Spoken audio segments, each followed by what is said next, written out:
Hi everyone, my name is Sarah, Pearls of Wisdom and Food. Welcome, new pickles. This is so much fun.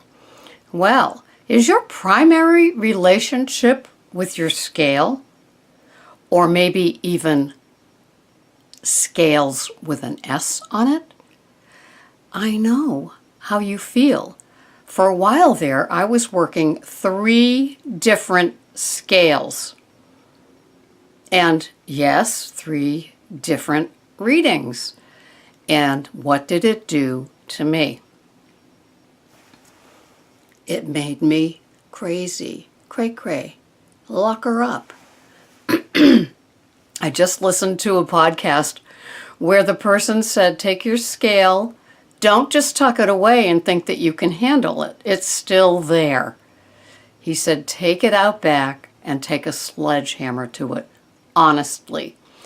Just beat the living life out of it. Just go at it and never buy another one. And immediately after sledgehammering your scale, the suggestion was to write about it. What are your feelings regarding your breakup? You didn't have to go to court. The only restraining order you might need is on yourself to not go in and buy another one or hit submit order on Amazon. Now, I'm only laughing because this is the sort of madness that I have done.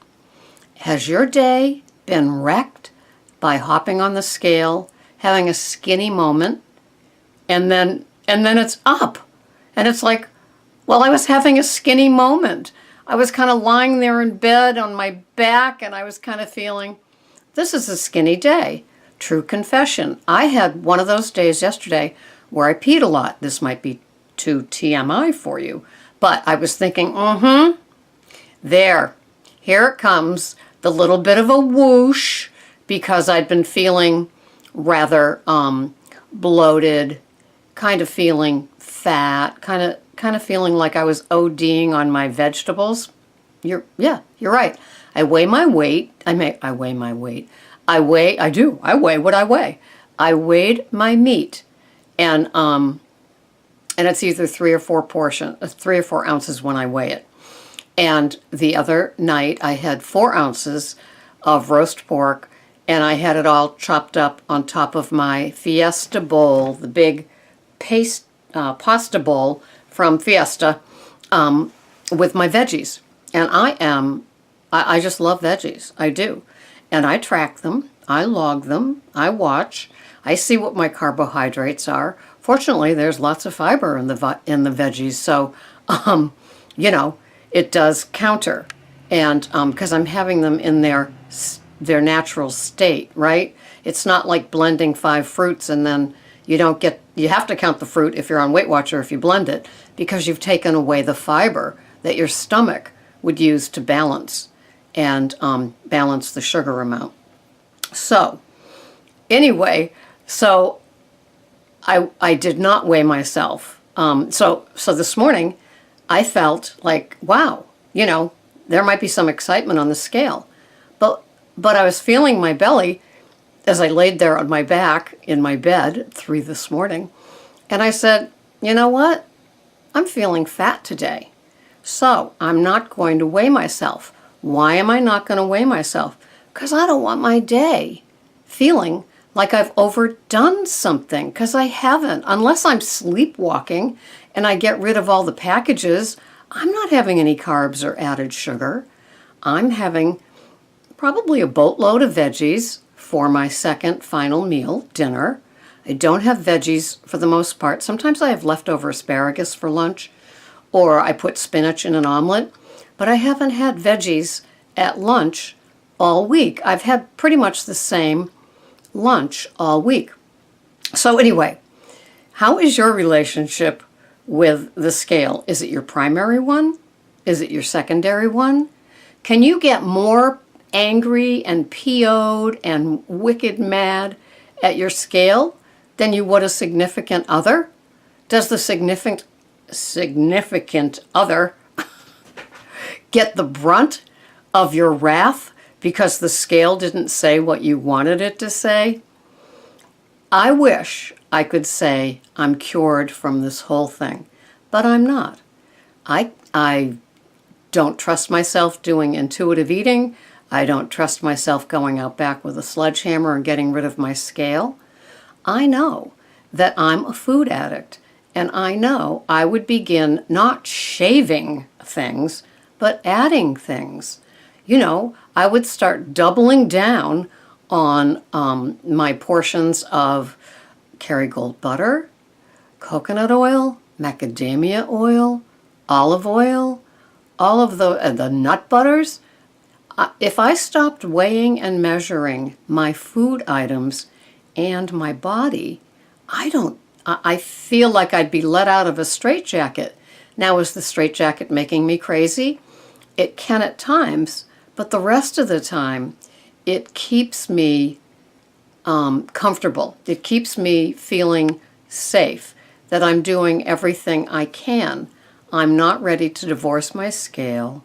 I'm not ready to divorce my food scale, my measuring cups, my measuring spoons, and my low carb, high fat, keto, no grains or sugar food plan. It just, to me, is my safety zone.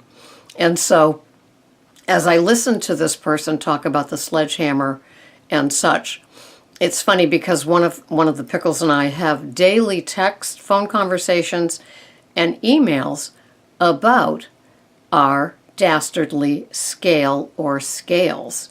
And we talk about it all the time and how it can affect the whole rest of the day. And, you know, I have enough that can affect the whole rest of my day.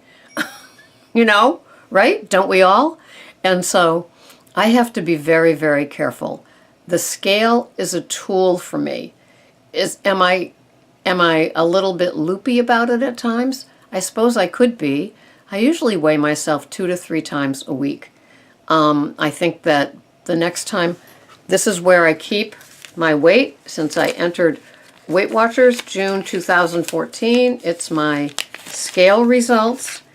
So I can tell you that the last time I weighed myself was the 10th of November. So today is the, I believe, the 17th of November, right? Let me look. Yeah, it's the 17th. So this is the first time I've gone an entire week. So I will probably weigh myself tomorrow because it's day 8. And I don't want to get too far away from any reality that I may have to face, right? It's just how it goes. Sometimes it's not fun being a woman. Sometimes the hormonal thing can make each of us crazy. And I know that I will be highlighting Ann Louise Gittleman, PhD nutritionist, about her podcasts, her products, and her book, because I think for a woman that is aging in place, premenopause, menopausal, postmenopause, we all have those hormonal issues that can just knock us off of our perch, can make that scale move, and we haven't done a thing except get old. That's all I'm doing is getting old. So she is very, very interesting. I don't know how old she is, but she definitely knows her stuff about how hormones affect the female body. And so I will be doing more reading about her and more podcasts about her. But in the meantime, you're free to Google her, get her book from Amazon. Mine is due next week, Fat Flush Plan, updated from when she first came out with one a number of years ago. But anyway, look for that. Now, as far as your relationship with your scale goes, please post below how you handle it. What do you do? Does it rule your day, or do you use it as a tool and you stay sane no matter what it tells you? Thanks so much for watching. This has been Sarah, Pearls of Wisdom and Food. Bye-bye for now.